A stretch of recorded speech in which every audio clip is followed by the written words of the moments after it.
Imported smartphones की कीमतुनि में 17% इज़ाफ़े जी summary कुछ ॾींहं में पार्लियामेंट में पास कराई वेंदी। तब्दीली सरकार मुल्क अंदर दरामद थींदड़ मोबाइल फोननि ते सेल्स टैक्स जी छूट खत्म कंदे टैक्स वधाइण जो ऐलान करे छॾियो आहे। IMF जी शर्तुनि तहत 350 अरब रुपए जे सेल्स टैक्स जी छूट के खत्म कयो वेंदो, जंहिं जे लाइ हुकूमत फाइनेंस बिल तरमीम करे पार्लियामेंट में मंजूर कराईंदी। हुकूमत पारां मोबाइल फोननि जे टैक्स में वाध जो फैसलो उन वक्त साम्हूं आयो आहे जंहिं वक्त मुल्क अंदर मोबाइल फोननि जे इस्तेमाल में मुसलसल इज़ाफ़ो ॾिसण में अची रहियो आहे। शोबे जे माहिरनि जो चवणु आहे त मोबाइल फोन्स ते टैक्स वधाइण सां उन्हनि जी कीमतुनि में वाध थींदी, जंहिंजो सिधो असर ख़रीदार ते थींदो। माहिरनि जो इहो पिणु चवणु आहे त मुल्क अंदर मोबाइल फोन कंपनी हुअण बावजूद इंपोर्टेड फोन्स जी डिमांड आहे, जंहिंजी वजह उन्हनि जो मयार आहे। पाकिस्तान टेलीकम्युनिकेशन अथॉरिटी जे अंग अखरनि मूजिब हिन साल जे पहिरें 3 महीननि में ई 64 करोड़ 40 लख रुपयनि जा मोबाइल फोन्स इंपोर्ट कया विया आहिनि ऐं गुज़िरियल साल जे 4 महीननि में इहा तादाद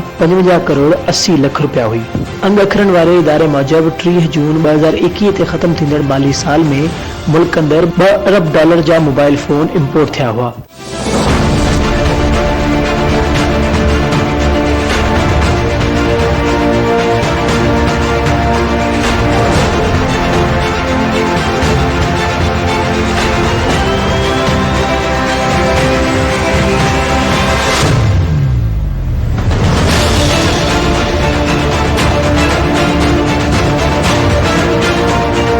जॾहिं त पोएं माली साल में इहा तादाद इन खां लॻभॻि अधु $1.3 अरब हुई। अंग अखरनि मां ख़बर पवे थी त जून 2021 में ख़त्म थींदड़ माली साल में मुल्क अंदर 4 करोड़ खां वधीक मोबाइल फोन दरामद कया विया हुआ, जॾहिं त 2020 वारे माली साल में इहा तादाद 2 करोड़ 12 लख हुई।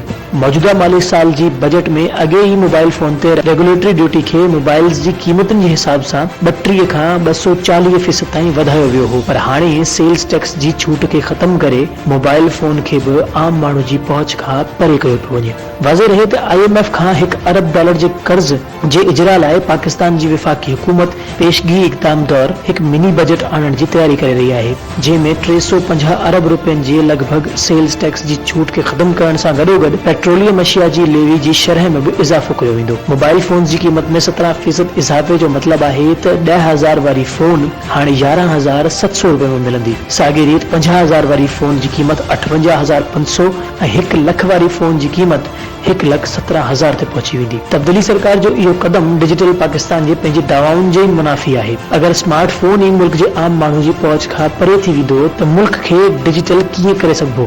वज़ारत ख़ज़ाना जे तर्जुमान मूजिब इहो नओं टैक्स $200 खां घटि वारी फोननि ते लागू न कयो वेंदो, पर अॼु जे दौर में कंहिं बि सुठी कंपनी जो स्मार्टफोन $200 खां घटि क़ीमत में मिलणु तक़रीबन नामुमकिन आहे।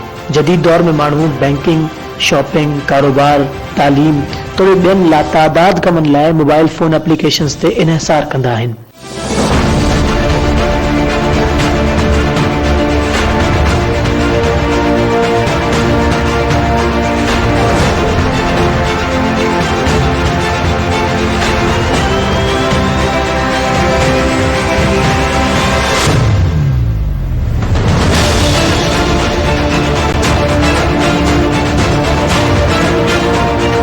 मोबाइल फोन एक लग्जरी न पर एक अहम ज़रूरत बणिजी वियो आहे ऐं अहिड़ी सूरत हाल में मोबाइल फोन्स जी क़ीमतुनि में अहिड़े इज़ाफ़े जो मुल्क खे वॾो नुक़सान पहुचंदो।